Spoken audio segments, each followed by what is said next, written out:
Parmenas Radio presenta Una charla con Luis Batista.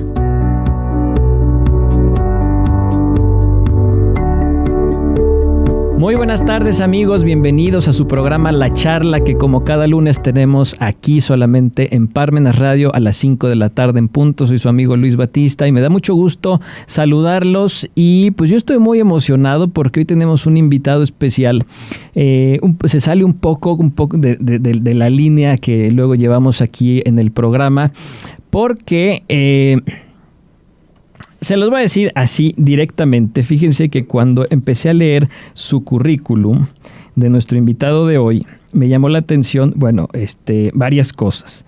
Entre ellas, pues que es una persona que es historiador, es hispanista, es italianista, es orador, todo el tema de arte y cultura lo maneja con una fluidez de verdad admirable, y eso fue una de las razones por la que aquí en la charla pues lo hemos decidido extenderle la invitación y aceptó, cosa que me da muchísimo gusto. Además, él es doctor por la UNAM. Él ahorita nos va a platicar un poco más a fondo de esto, y además es catedrático en el Colmex, el Colegio de México, y entonces, el tema cultural lo maneja de una manera muy amplia. Y les digo que se sale un poco de la línea que hemos tratado en los últimos programas, porque esto es lo que vamos a escuchar ahorita en esta entrevista, pues es de una riqueza... no sé si decirlo así, doctor Sergio, retórica, de una elegancia poética, de una profundidad humanista muy, muy grande que pocas veces se ve y que pocas veces se llega a encontrar en programas de radio. Entonces me da muchísimo gusto saludarte, doctor Sergio Rincón. Bienvenido a Parmenas Radio, este programa que es La Charla. Muchas gracias, maestro. ¿Qué tal? Buenas tardes. Muy gentil por haberme invitado a tu espacio. Quiero agradecer por tu conducción, por tu intermedio a todos quienes gentilmente nos escuchan a la distancia, porque sé que tienes un radio de auditorio muy amplio, casi insondable. Me halaga que me hayas invitado. Y pues a propósito de la retórica o la locuacidad de la que yo, pero que tú también eres muy capaz, porque pues, de ahí nació nuestra amistad, pues ya lo dirán nuestros juzgadores del presente y del futuro. Muchas gracias. Me siento muy halagado que me hayas invitado. Doctor Sergio, lo primero... ¿te presenté bien o hay alguna cosa que haya que agregar a esta brevísima presentación? Porque pues por el tiempo no podríamos leer todo tu currículum, pero brevemente, así fue, es así tu presentación, como lo hice en la forma correcta. Mira, en los sustantivos sí, habría que corregir algunas cosillas por lo que toca al ámbito administrativo, pero hay que decir que yo de niño quería ser payaso. Primero, luego mago, más adelante, y al final me convertí en maestro, que algo conserva de ambos oficios, ¿no? Pero con respecto de formación académica, sí, fui un poco de aquí, fui un poco de allá. Lo único que no soy historiador, porque además tengo una especie de reyerta ya hace muchos años. ¿Sí? Nada en contra de los historiadores. ¿Y eso por qué? Soy fundamentalmente filólogo. Hice el doctorado en el Colegio de México y muchos años di clases en la Facultad de Filosofía y Letras. No, pero sustantivamente con eso basta. Además, sobre todo estas horas y en este día es un tanto vulgar andar mostrando mis credenciales. Oye, pero me llama la atención porque al hablar de todos estos temas, de alguna manera, pues sí tienes que tocar a fuerza la historia, pero ¿cuál es como el conflicto? Yo tengo varios también conflictos con los historiadores, pero ¿el tuyo cuál es? Fundamentalmente porque si tú lo piensas un momento, en la cultura hispanoamericana, la hegemonía del discurso está del lado de los historiadores. Es decir, hasta la fecha, ellos mismos, aunque no lo admitan públicamente, se tienen por los detentores de la verdad. Claro. Pero no hay historiador en el occidente que no lo haya intentado, cuando menos desde Heródoto y de Tucídides para acá. Ahora, lo cierto es que tanto Heródoto cuanto Tucídides se arrogaron una potestad que tenía hasta ese momento el discurso poético e incluso el discurso retórico, pero fundamentalmente la historia, a pesar de lo que se diga, sigue siendo un cuento. Es decir, no se puede escapar a la función comunicativa principal en el discurso histórico, que es la misma que en el discurso poético más antiguo, que es la de contar, que es la de narrar. Lo que a propósito dice de eso Heródoto es que él cuenta para conservar los hechos del hombre y que no caigan en el olvido. Y luego Tucídides, que de hecho es antes que Heródoto, el padre de la historia, dice que él cuenta con el propósito de hallar las causas de los hechos de los que ahora relata, ¿no? Para poder dejarlos a la posteridad. Él se encarga, como todos sabemos, de la guerra del Peloponeso, de la que él es contemporáneo e incluso en la que él participó. Entonces, desde Tucídides se dice entre los historiadores que se cuenta porque no hay otra, porque no tienen otra, pero no cuentan con el propósito de entretener como hace la literatura, y eso es lo que convierte a la historia en un discurso objetivo o científico, como se ha insistido en decir. No es así. No tan solo su propósito discursivamente ha cambiado, pero tanto la literatura cuanto la historia son fundamentalmente cuentos. Claro. No, pues visto así, definitivamente. Entonces, cuando los historiadores, y ahora por ejemplo, bueno, un poquito más adelante los etnógrafos, ¿no? a la hora de tener que contar, por ejemplo, dicen que no lo hacen y que más bien a lo que se dedican es a describir densamente. Pues de donde yo vengo eso se llama cuento. Claro. Entonces, decir que tienes por necesidad que contar, aunque no quisieras, porque eso te obligaría a ser subjetivo a la hora de presentar cronológicamente, según algún principio, los hechos que ya pasaron, pues es una suerte de justificación gremial para poder decir que tu oficio o que tu arte es, por ejemplo, más científica que otra. Ahora, eso tiene sus razones en Hispanoamérica para haber de lado la razón, aunque quizá no la tengan, pues. Claro.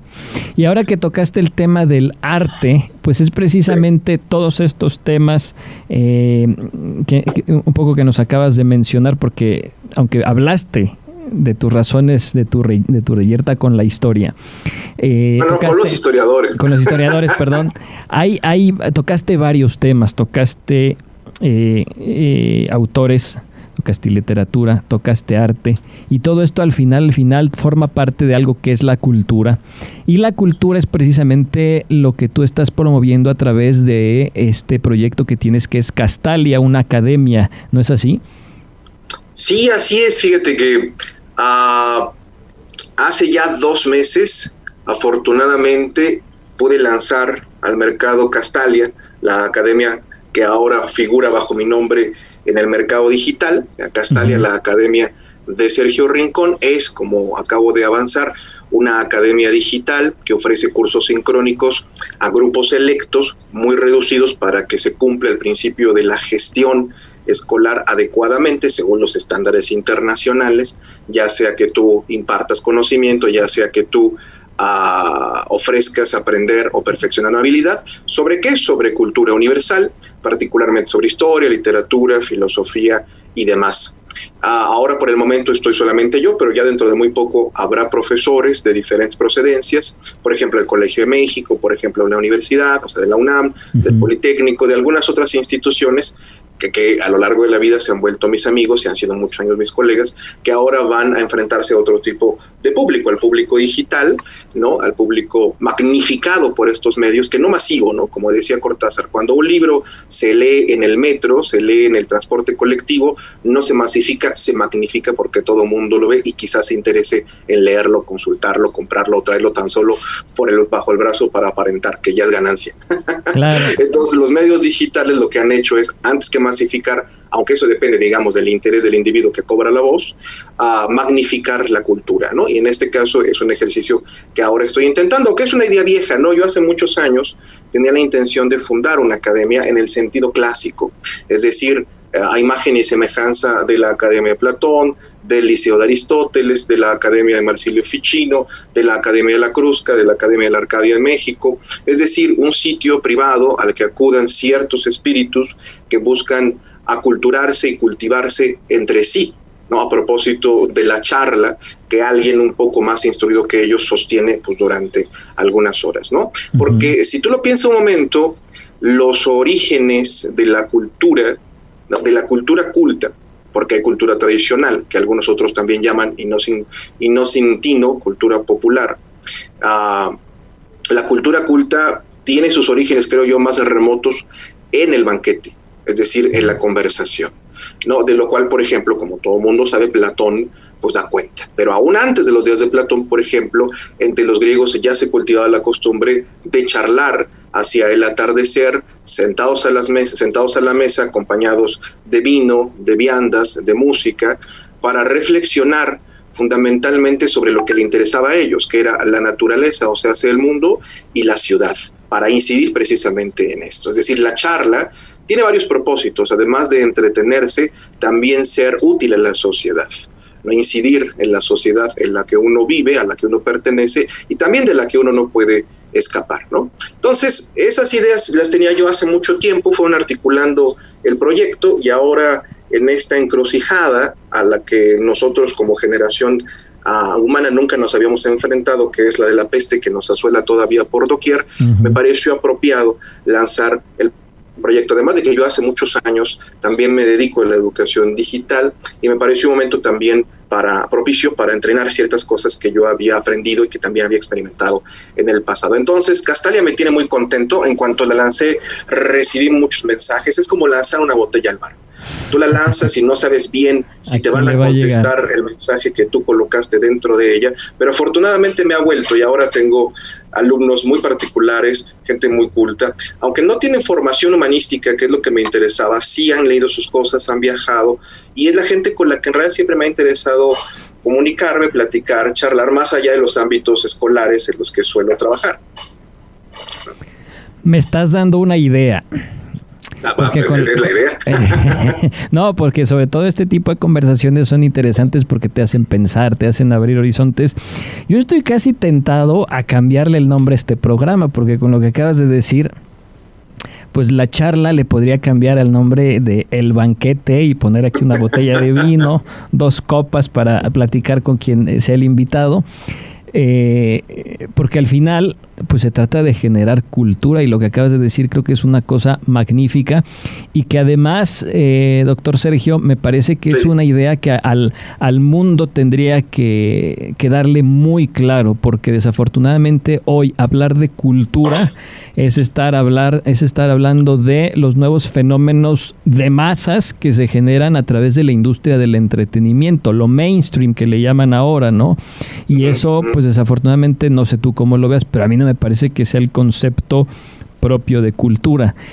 Y en ese sentido, tu academia, Castalia, propone un concepto de cultura que es, digamos, el de origen. ¿Por qué hablar de cultura en ese sentido original cuando el grueso de la población pues lo ve más bien como pues entretenimiento, lo que llaman el show business? Eso, la cultura de masas, ¿no? Pues mira, yo creo que ahí habría que intentar ofrecer un par de matices, cuando menos, ¿no? Porque la cultura se manifiesta de 2 maneras. Se manifiesta o popularmente o cultamente. Y la única diferencia que hay entre lo uno y lo otro es el reservorio donde se conserva la cultura y el canal por el que se transmite la cultura. En el caso del primero, es decir, de la cultura tradicional o de la cultura popular, porque también hay una distinción teórica, terminológica sobre esos 2 principios, pero son muy cercanos.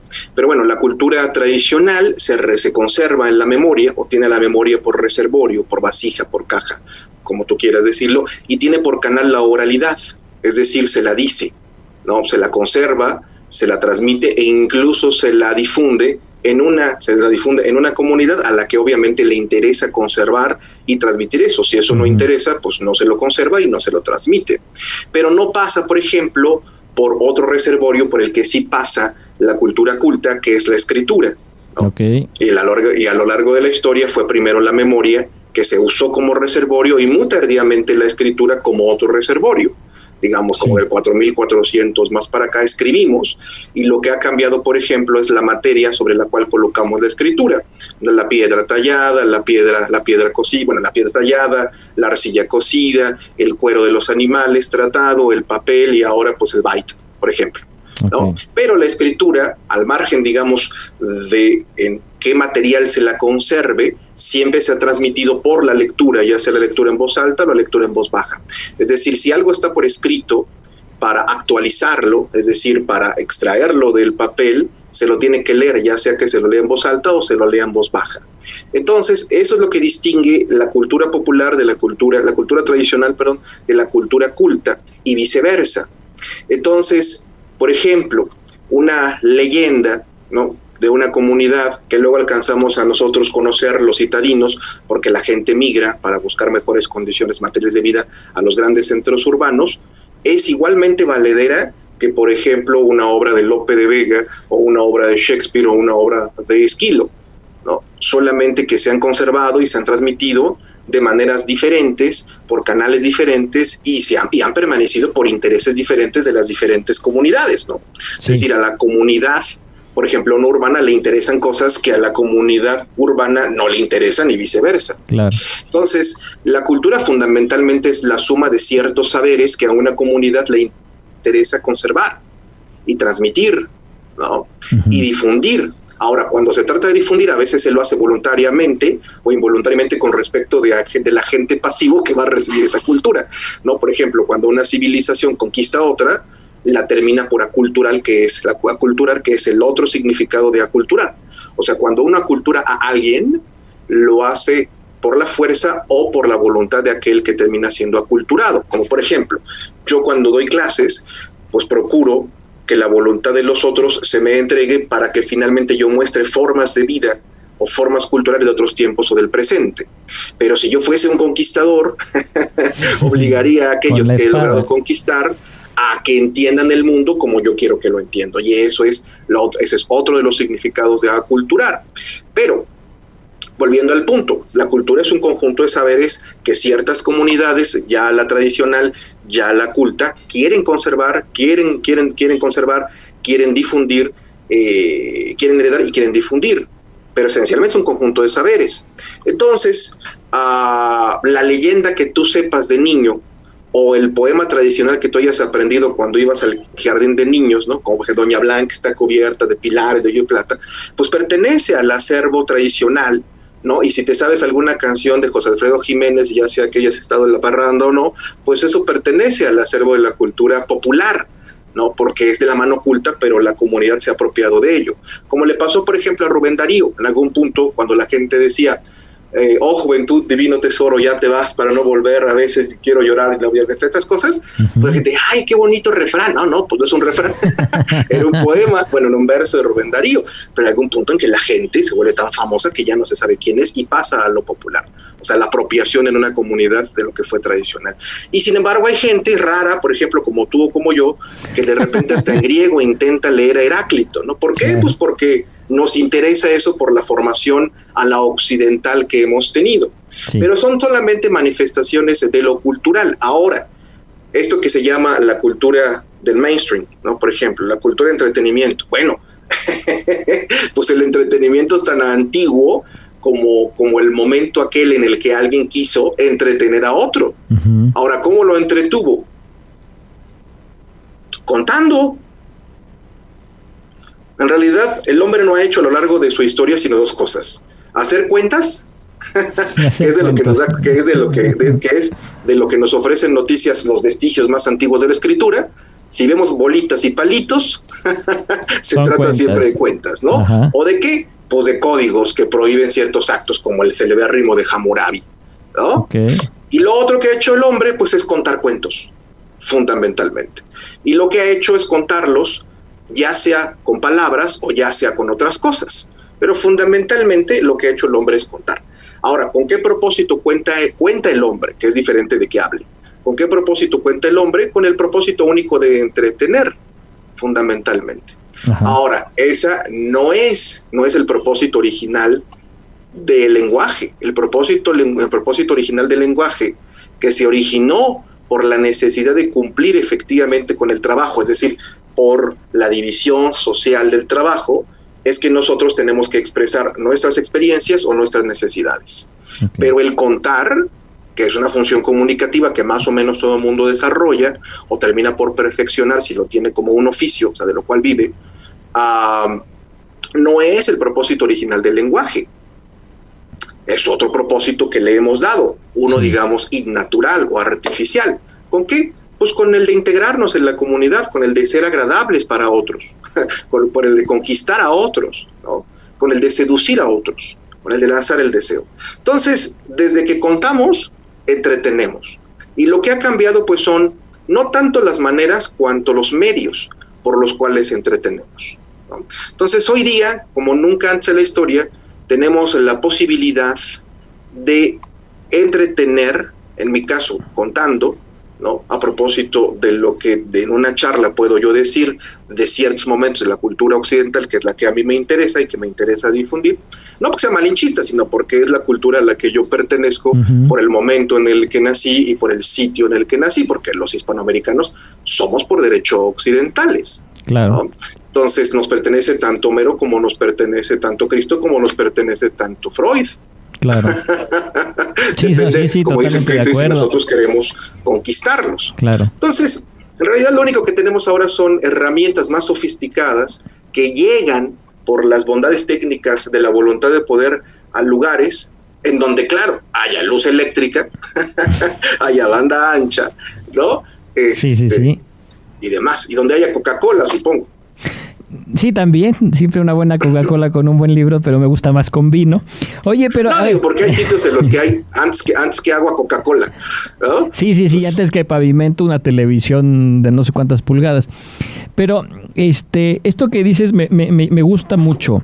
Nos pertenece Homero, nos pertenece Cristo, nos pertenece Freud.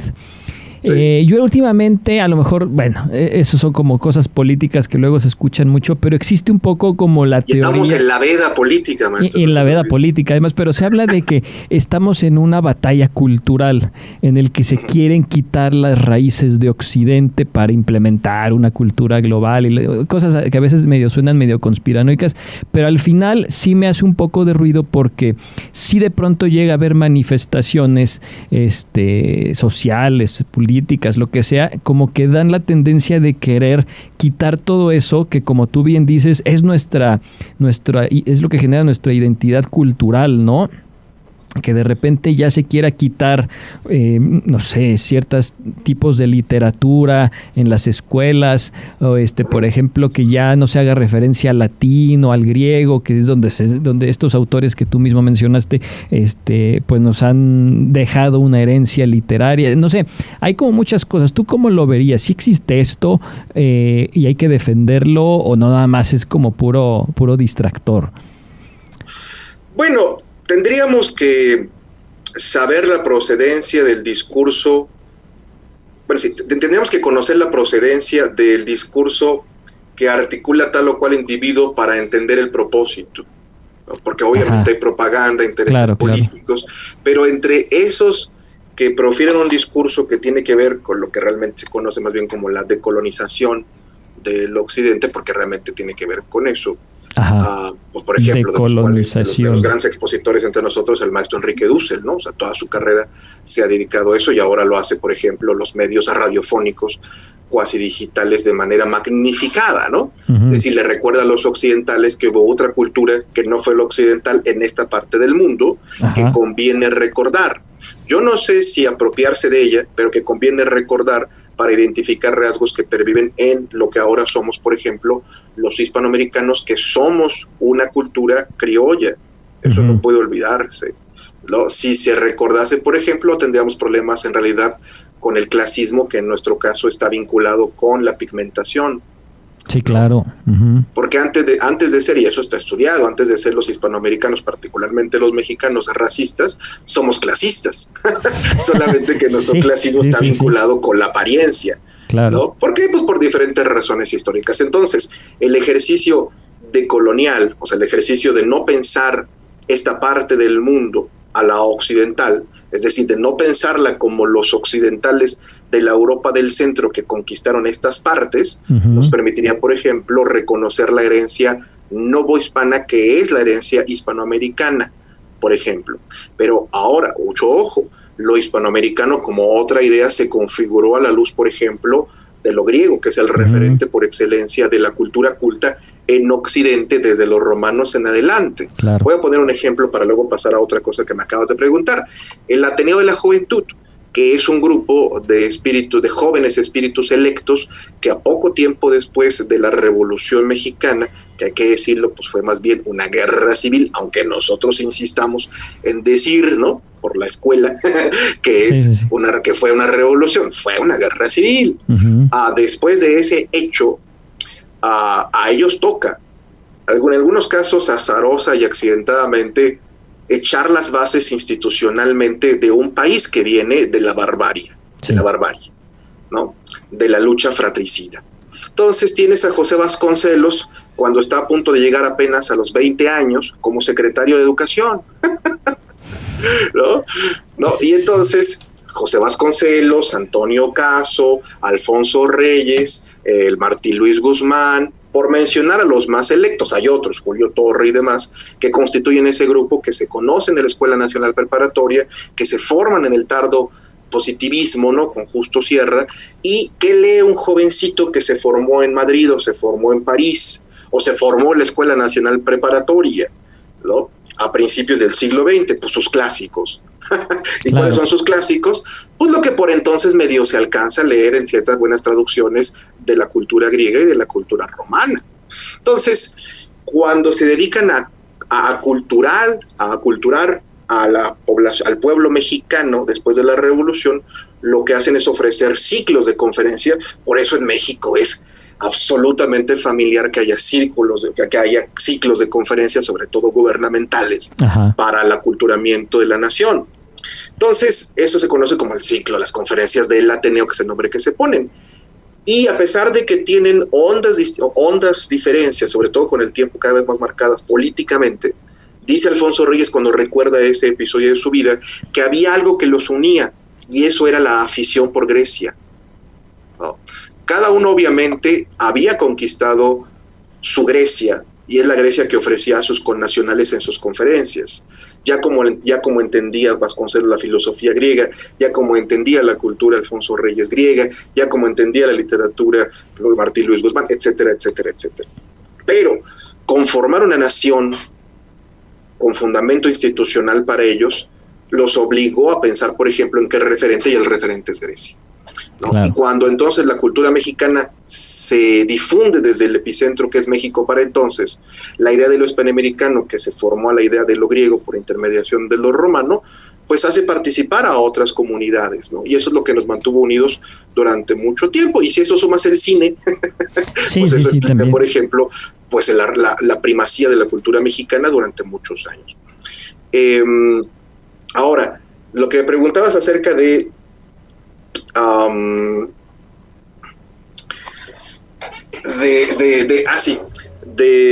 este intento por dejar de ser occidentales, ¿no? Ajá. Pues mira, en realidad no hay de otra. Así de plano. Nosotros somos occidentales, lo cual no es ni bueno ni malo, ¿no? Nosotros somos americanos occidentales. Uh-huh. Y eso nos distingue ya de los europeos occidentales. Sí. Ahora, hay individuos enceguecidos por una supuesta supremacía cultural al haberse formado ocultamente en el modelo clásico, que es el modelo griego, que es el modelo romano, por lo cual desprecian manifestaciones populares que sobreviven del mundo precolombino, ¿no? Por ejemplo, cuando escuchamos hablar con nacionales, a otros mexicanos, las lenguas que aprendieron al nacer, como por ejemplo las lenguas amerindias, y por eso se los desprecia, pero eso no tiene que ver con que seamos occidentales, tiene que ver con la imbecilidad de la gente. O sea, eso tiene que ver con la imbecilidad de la gente y los prejuicios de la gente. Claro. Ahora, no por ser occidentales somos más prejuiciosos, la gente es prejuiciosa porque no resulta ser crítica y no sabe, por ejemplo, cuál es la historia de su propia cultura. Okay. Entonces, cuando hay el que propugna, digamos, porque nosotros dejemos de concebir la cultura americana con el ojo del conquistador occidental del Renacimiento, bueno, lo que nos está pidiendo es que entendamos el proceso histórico de la cultura americana, ¿no?, de la manera más cautelosamente posible, porque eso nos permitirá, insisto, saber, por ejemplo, que nuestra cultura es mestiza, ¿no? Y a diferencia de otras culturas mestizas, resulta, por ejemplo, que puede sacar provecho de la cultura clásica.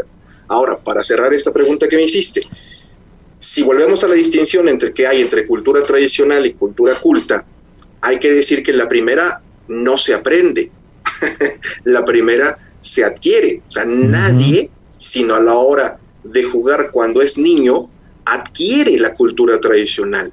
Y luego el resto de su vida, según esté más urbanizado o menos urbanizado el sitio en el que viva, estará siempre en contacto con ella y puede incluso entretenerse y disfrutarla. Pero hay otros individuos, por ejemplo, que asisten a ciertos sitios para instruirse, para adquirir conocimiento de otro tipo, y entonces se colocan en la tradición culta, que en el occidente pues fundamentalmente ha sido la griega, la romana, la renacentista, la ilustrada. No quiere decir que hay otras, pero fundamentalmente han sido esas en el ámbito culto. Y para eso, por ejemplo, tienes que aprender a leer. Sí, claro, ¿no? Es lo básico. Tienes que aprender a leer, que no es lo básico, es lo fundamental si tú quieres participar de esa otra manifestación cultural, pero tampoco es imprescindible, ¿eh? Digo, tampoco es imprescindible. O sea, yo bien podría prescindir de Homero y no por eso ser menos culto. Nomás no soy culto de otra manera. O sea, es como aquel que dice todos somos ignorantes, pero cada quien ignora un grupo de cosas que el otro no, ¿verdad? Claro.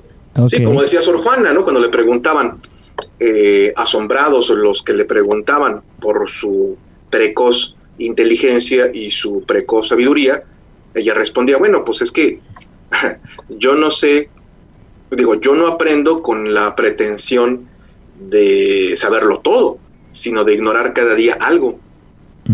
Digo, de dejar de ignorar algo todos los días. Mira, está muy padre eso. Oye, sí, claro, después Voltaire se lo roba y dice otra cosa. Pero... Doctor Sergio, oye, nos queda poquitito tiempo y creo que quedaron muchos temas ahí pendientes. Me encantaría que hubiera una segunda parte de esta conversación. Pero yo quisiera cerrar con una cosa. Sí. De esta cultura que tú aquí nos mencionas, la distinción entre la cultura popular y la cultura culta, pues sí. en este programa, en lo que personalmente yo trato de difundir, pues sí me centro un poco en la parte de cultura culta, literatura y todas estas cosas.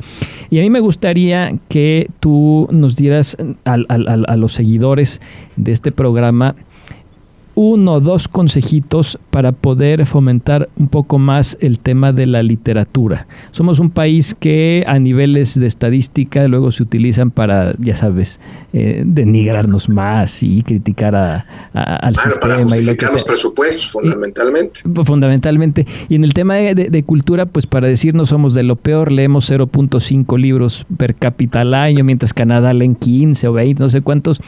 Y creo que sí, dentro de la cultura culta es bueno el fomentar la literatura y se nota que tú sabes mucho de este tema y lees bastante. ¿Qué aconsejarías, cómo motivarías a nuestro auditorio para que busque leer, acercarse más a los libros? Mira,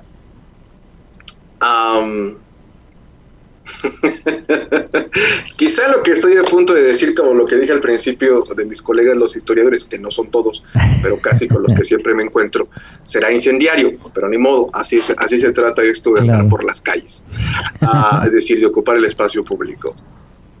Hay que tener cuidado con los profetas de la lectura, entre los cuales yo no me encuentro, particularmente con los apóstoles o los diádocos de la lectura que utilizan de la administración del Estado para ciertos fines. Okay. ¿Por qué? Porque leer por sí mismo no es particularmente importante, salvo como un ejercicio mental, es decir, como una habilidad cognitiva, ¿no? Sí. O incluso neurológica, fisiológica, ¿no? Con la cual uno puede entrenar, por ejemplo, el cerebro, ¿no? Es decir, que el cerebro sea mucho más sano, ¿no? Que sea más ágil, que sea más activo. Sí. Entonces, con respecto de la mayoría de las campañas de lectura, particularmente las nuestras, yo creo que hay un problema muy, muy claro, que se insiste en que la gente lea, pero nunca se nos dice qué puede leer. No voy a decir qué debe de leer, pero qué conviene leer si se puede al menos intentar. Por ejemplo, individuos como yo, pervertidos, es decir, que decidieron buscar otro tipo de cultura, además de la que de niños absorbieron o fluyeron, ¿no? Ajá. En realidad, los que estudiamos literatura, pues somos lectores profesionales, no somos otra cosa, ¿no? Ahora, el deber público, si alguno tiene el crítico literario, que en principio es casi todo egresado de una licenciatura en literatura, debería de ser el ahorrarle tiempo a sus connacionales, particularmente si estos pagaron su instrucción porque se formó en un ámbito público, para que no la desperdicien leyendo cosas que no valen la pena. Claro. Es decir, ahora van a decir, pero entonces, ¿qué es lo que vale la pena? Bueno, pues si a ti te gusta Ovidio está bien, pero si te gusta quién se ha robado mi queso, también está bien. O sea, no está mal lo uno, ni es mejor lo uno, ni es peor lo otro. Solamente que el que tiene una formación culta, por ejemplo, en la literatura, puede recomendarte algo que suponga que te haga reconocer ciertas realidades que tú nunca supusiste, y al hacerte con ellas sientas cosas que nunca sentiste. Y ahora eso te hace obviamente más sensible. O sea, si la cosa te hace sentir y te hace pensar, ¿no? Lo cual ocurre al mismo tiempo a la hora, por ejemplo, de leer, ya sea en voz baja o leer en voz alta, o cuando alguien te lee aún mejor, pues por lo general te hace mucho más empático con los otros. Claro. Ahora, no siempre pasa porque no todos los individuos resultan sensibles, ¿no? Claro. También se lo requiere de entrenar, de acostumbrar. Entonces, cuando los administradores de la lectura, ¿no?, sobre todo en países hispanoamericanos, al que nosotros pertenecemos, hay que leer esto, aquello, híjole, hay un problema.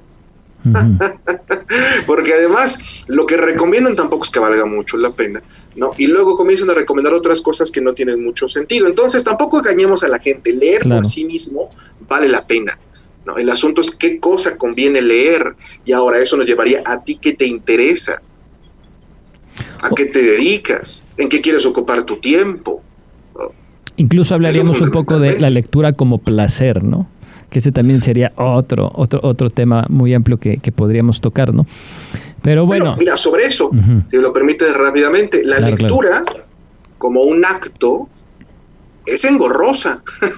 Es decir, no es particularmente fácil leer para nosotros, que pertenecemos a esta generación. Damos por hecho que es fácil leer. No. Pero leer, por eso decía yo, para leer requieres de cierto grado de instrucción. Bueno, tan es así que, por desgracia, a causa, digamos, de diferentes razones del sistema público mexicano, pues resulta que nuestros infantes no terminan por aprender a leer y están metidos en esos 12 años. Claro. O sea, es una habilidad tan difícil de adquirir y perfeccionar que hay sociedades como la nuestra que le toman la mitad de su vida y aún así no lo logra hacer. Entonces, el hecho de leer no es por sí mismo agradable. El hecho de leer, por ejemplo, cosas que cuentan, es decir, las literarias, a eso podría ser agradable. Entonces también hay que distinguir eso. Cuando la gente lee, pues sí, casi siempre se lee algo que te agrade. O sea, generalmente la literatura se concibe para agradar. Hay otro tipo de literatura, ¿no? Es decir, para entretener. Entonces, tampoco leer, pues, soluciona ciertas cosas, ni ciertos problemas nacionales, ¿no? Pero si lo ves bien, en esta etapa, que es también una de tus preocupaciones, de tu campaña cultural, ¿no?, a la que pertenece este programa, si te fijas, en esta época en la que fundamentalmente todos participamos de la esclavitud generalizada, porque todos rentamos nuestra fuerza de trabajo, lo cual nos convierte a todos sin excepción, a menos de que controlemos los medios, a menos de que controlemos los modos, en asalariados. Es decir, en proletarios. Más, menos. Solo en nuestra época hay matices del proletariado, pero casi todos somos proletarios. Ahora digitales. Claro. Entonces, ¿qué le queda a un miserable? Si, por ejemplo, tiene la posibilidad de leer, sobrellevarle, no sobrevivir, sino darle sentido a la existencia, por ejemplo, con la lectura de literatura. Porque para eso se concibió el entretenimiento. Hay el entretenimiento que le permite a uno, por ejemplo, sentir y entonces honestar sus horas, ¿no?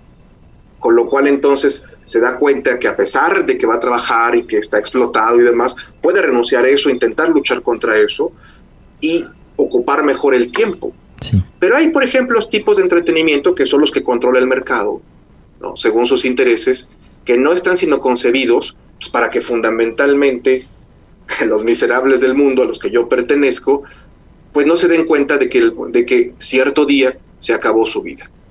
Qué fuerte que no eso hicieron que otra dices. cosa más que trabajar y no chistar al ser explotados por otro. Eso Eso muy lograba el fuerte. entretenimiento, pero Claro. el entretenimiento por sí mismo no es malo, sino los usos del entretenimiento. Doctor Sergio, me dejas con un montón de preguntas, pero desafortunadamente se nos acaba el tiempo. Yo te quiero dar las gracias y aquí abiertamente te quiero pedir que tengamos una segunda conversación, porque todo lo que tú acabas de mencionar, de alguna manera son temas que tocamos aquí en la charla, pero como yo bien dije al inicio, la perspectiva en esta conversación iba a ser totalmente diferente y quedó claro que fue así, fue muy diferente, fue muy rica, fue muy entretenida en el sentido positivo de la palabra, porque creo que a todos nos rompiste muchos esquemas y aquí en provincia pues eso es lo que nos hace falta básicamente, ¿verdad? ¿Ves? Ahí está la condescendencia. No, claro. Pues es un efecto de la concentración del poder que, bueno, se explica históricamente pues porque nosotros fuimos cabeceras del virreinato, ¿no? Así Pero es. tú que estás en Puebla, bueno, o sea, Puebla fue una ciudad de la que se irradió la cultura durante varios siglos. Sí. Sí, Doctor Sergio, pues se nos fue el tiempo. Te agradezco mucho y esperemos tener una segunda conversación. No después de mucho tiempo. Esperemos no dejar mucho tiempo para esa segunda conversación. Te agradezco muchísimo. Te felicito por la Academia Castalia, que crezca, que tenga mucho éxito. Y Gracias. aquí abajito vamos a poner una cintilla para que la gente pueda seguirte en redes sociales. Gracias, muy amable, que tengan bonita tarde.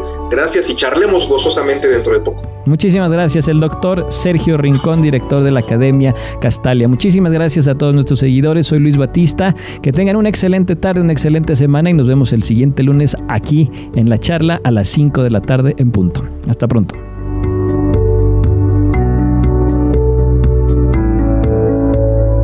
Palmenas Radio presentó Una charla con Luis Batista.